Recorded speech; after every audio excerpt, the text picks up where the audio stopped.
Today I'm going to tell you a story about my two dads. That's right, two dads. Okay, so the setting is this like 1978, 1979. I'm like, well, wait, hold on. You got to back up a second. How do you get two dads? Well, I mean, I think in today's day and age, that math is not exactly difficult to do because there are many gay people raising kids. It's pretty widely accepted now. But back in 1978, 79, early 80s, that was not a common thing. So, as it goes, my dad was married to my mom. And it wasn't till later that, when the marriage didn't work out, that he was dealing with his, like, okay, but I got this other thing going on in my head. Gotta figure that out. And, that's when he decided to come out. And I think he first came out to his family. This did not go exactly perfectly well with everybody because during this time, it was not very widely accepted. I mean, not only was it not widely accepted, it was frowned upon. People were so open about their hatred toward it. I mean, you think we're in a sensitive time now, and we are. We definitely are in a sensitive time. But back then, it was also a very sensitive time. It was just about a different thing. And I think if you look at the history of our country, we have been sensitive about something just about every decade. It kind of changes a little bit about the things we're sensitive about. During this time, homosexuality was not very widely accepted. I think it was more accepted than maybe the 60s and certainly 50s and in the earlier in time. But it was just in that progression to where it was still okay to be openly against it and critical and in some cases violent. It was still okay for that because a lot of people are just, kind of getting used to the idea that it was starting to become a little bit more common. But my dad had to do a lot of, pioneering because like when his employer found out, he was fired from his job and there was nobody to go complain to because it was just really, really accepted to be critical of that. So my dad had to do a lot of things that were just really tough, things that people nowadays don't really have to deal with. He dealt with a lot of criticism and, a lot of, discrimination and people even, saying, mean things about it or whatever. My dad was fortunate, though, because in some ways he did not fit the stereotypical mold of like what a gay man might look like in your mind's eye. Like my dad grew up in a very rough neighborhood and he had a lot of brothers and sisters and it was just, they had to kind of fight to survive. My dad was just really good at fist fights and he wasn't afraid of anybody. And so even though some people might have some critical things to say about my dad, most people wouldn't say it to his face. My dad was pretty quick to throw a punch. And it was kind of strange for me because, okay, we'll go back a little bit, back when I was, approaching 10 years old. And, as it goes with a divorced family, sometimes you're going to live with mom and sometimes you're going to live with dad. And there was one of these times where like, oh, it's time to go live with your dad.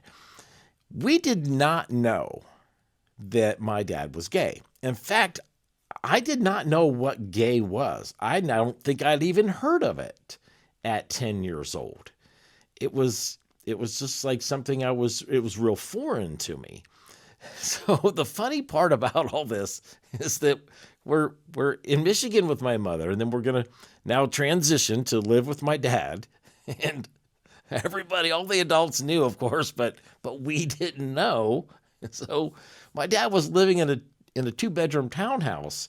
He was taking on my brother Sean and myself first. So Sam joined us later, but he had a 2-bedroom townhome, and so he put bunk beds in the other bedroom, so that when we moved in, we're getting used to, like, oh, this is where we live now. And Dad was like, yeah, come put your stuff in this room. You and your brother are gonna share this room. And I'm like, oh, top bunk. I'm the oldest. I call it the top bunk, and that's really the only thing that was initially on my mind, is like, oh, how my room is gonna be and sharing it with my brother. Oh, then you do the walk around the rest of the house, and you notice there's only one other bedroom.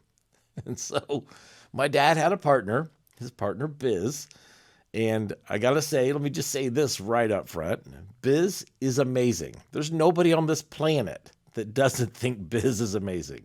He's really an incredible person, a very hardworking, very kind soul of a man. And so, it didn't take long to warm up to Biz. He became family very, very quickly. And but when we did the math, walking around the rest of this townhome, and this is your bedroom, and this is the other bedroom, because back then you couldn't just tell anybody that you were gay. And you certainly, I'm sure my dad was struggling with, like, well, how do I tell my kids? I'm not even sure they know what it is yet. So he decided to wait and play the long game on it, and just, like, I'll tell them when the time's right, kind of thing. So at first I remember seeing the other bedroom and thinking to myself, is that strange? Is that, no, there's only 2 bedrooms. I guess this makes sense. So I accepted it pretty quickly. It wasn't weird. It was a bit of a head scratcher in the beginning, but it just really wasn't a big deal. And so, and PDA wasn't a thing either. Like, it wasn't like that my dad made it really obvious. It wasn't like that. It looked like that he and Biz were like best friends, and they had to share a bedroom because now the kids are coming. So yeah, just moved right into the acceptance part of that. Well, as time goes on, and then, we make friends in the neighborhood and at the school, and yeah, bring your friends over and they come and hang out. We're goofing around and we play video games and play ball and stuff like that. And they would hang out in the house. At that age, even my friends didn't have a lot of questions. It didn't seem like there were very many curious points, and maybe there were in their head, but at 10, 11 years old, you didn't think much about that kind of stuff. As I got older and I started moving closer to like 11, 12, I started hearing that derogatory word, the other F word, being thrown around a lot with my friends. And that word didn't make a lot of sense to me. I knew it was like, you called somebody that word, and then it was, I know it was an insult, but I didn't really know what it meant. And as I started getting a little bit older, I started realizing, like, oh, I think I know what that word means. And then I don't remember exactly how it all came together in my brain, but at some point I did kind of ask myself the question, oh, is that what my dad is? And it didn't make any sense that he would be, because, again, the stereotyping was still like a prevalent thing. That's how gay men were talked about, in a very stereotypical way. And my dad did not fit that at all. My dad was a very rough cut person from a very tough neighborhood. And he was he had an aggressive walk, and he had a certain way about his cadence when he talked. And it was intimidating. People respected my dad. That, like I said, you might have a lot to say about him, but you weren't really going to say it to his face. And I think everybody felt that same way. And it did not line up with what a stereotypical gay man might be back in that time frame. In addition, my dad loves sports, and his favorite sport is basketball. And so he was out with me and my friends all the time, playing basketball and throwing the softball and going to the park and playing football with us. So my friends loved my dad. And Biz, you can't not love Biz. Everybody loves Biz. So you warmed up quickly, and any thoughts they may have had probably were easily dismissed. Now here I am, approaching 12 years old, and I've had the question in my head, is that what my dad is? But I dismissed it pretty quickly.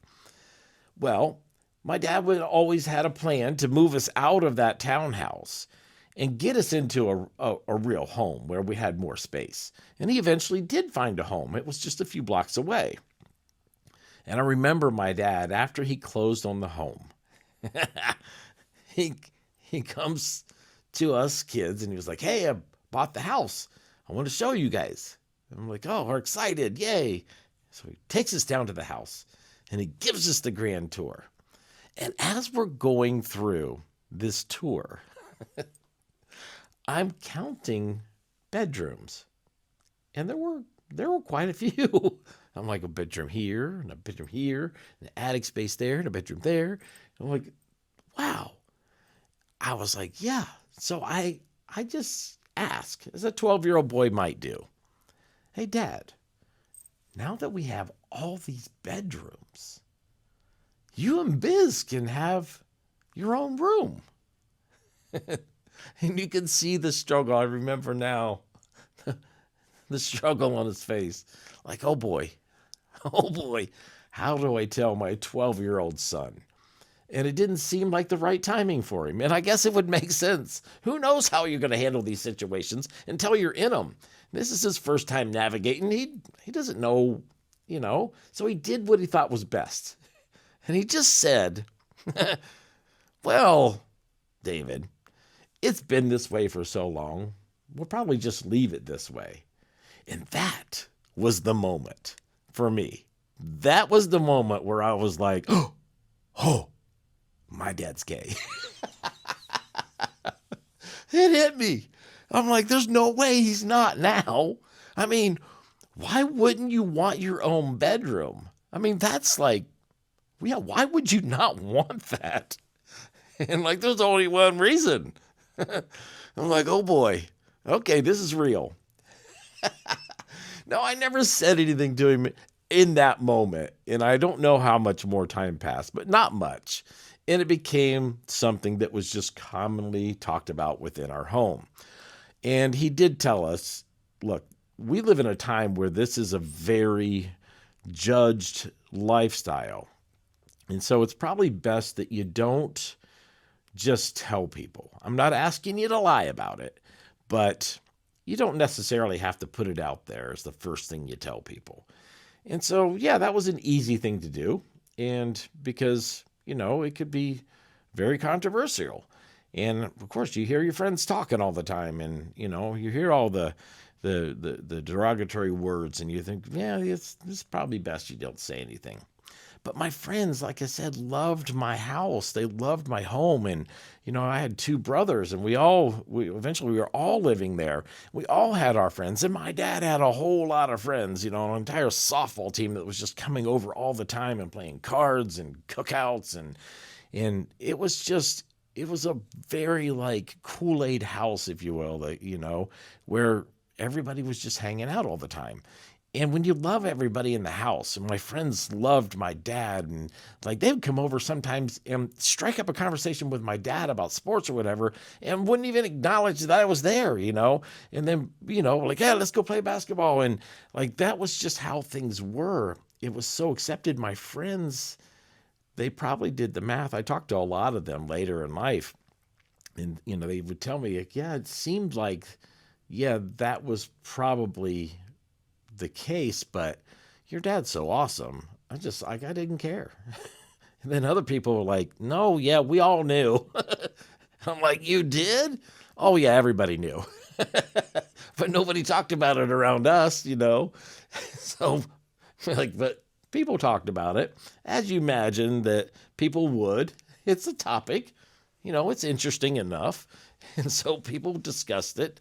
But most people, anybody that was critical of it, have never met my dad. And then people who had met my dad, I'm like, hey, they would put him in check. You're like, you don't know this man. He's awesome. Like, so they would square that up pretty quickly. And so I think people were just, and then as time moves on, through the mid 80s and closer to the 90s, that's where people really started, like there was turning points where it started just getting more and more acceptable. Certainly not fully acceptable, but more acceptable. And I think people found their way. I did talk to a couple of people, and it's got one guy in particular. He told me as an adult, he was at my house all the time. He spent the night at my house. Like we just crashed in the living room floor all the time. Just about every weekend and all summer long, people were just staying at my house. And there was like Pepsi in the fridge all the time. People loved coming over there. But he told me, looking back, that he had no idea. He said, I think it crossed my mind because of like the bedroom situations. You go upstairs to go to the bathroom and you just do a quick scan and 1, 2, 3, 4. Huh? There's no way because of the stereotyping. There's no way that he can't be. And so they just dismissed it. Some people just said, I don't think so. It doesn't fit the stereotype, so he's not. Definitely not. And, you want some guidance, and I definitely had that. Does anybody have a perfect home? Well, absolutely not. It doesn't matter about, whether you're growing up with a traditional setting or not. There's no such thing as perfect. You always wish you could go back and, dial things in a little differently. But I had a very good upbringing, and my dad was a very hardworking man who always, provided for us and made sure we had, money in our pockets, walking around money, that we had everything we needed, and, taught us the value of working hard. And Biz as well. Biz was a huge part of my life. And the way that Biz was, I'm telling you right now, my dad is a very hardworking man. I've seen this man get up at 4:00 in the morning, sick as a dog, and like go throw up and then clean up and go to work. Like that's the work dedication that he had. Biz was like next level. Biz was like, go to work all day, come home and like start cleaning and cooking and throwing a load of laundry in and go out and, tend to the garden a little bit. Like this is how Biz was. He was just always that way. And, he's still an incredible person, but he's in his 90s now. He's not so busy as he was before. But definitely one of the hardest working men I've ever met in my entire life. And so I remember, watching how hard he worked and how much he enjoyed that. I mean, you come in, walk into the kitchen, he'd be in there, oh, let me get you something to eat. And it'd like be right before dinner, like and dinner's going to be ready in an hour, but he'd whip you up a little something, And so he taught me so many things. Like he taught me to cook. And that's like one of the most amazing things because I love cooking. I mean, I'm not the most amazing cook in the world, but everything I know about cooking and putting spices together and grilling things up is because Biz taught me how to do it. And I think the most important part about that is that it gave me the courage to explore the kitchen. He also taught me how to cut hair. Biz used to cut all of our hair. We never went to a barber. Biz would sit us down and start giving us our haircuts all the way up into being a teenager. And at some point, I just stopped getting haircuts because I wanted my hair to be long. But he cut my hair all my life. And I'll tell you, looking back on growing up that way, it's definitely not a terrible way to grow up. What you want out of your house is a loving home. And I definitely had that. Thanks for watching, everybody. I appreciate you. Hit that like button for me. hit the follow button for me. Tell your friends about it. And we'll see you on the next one.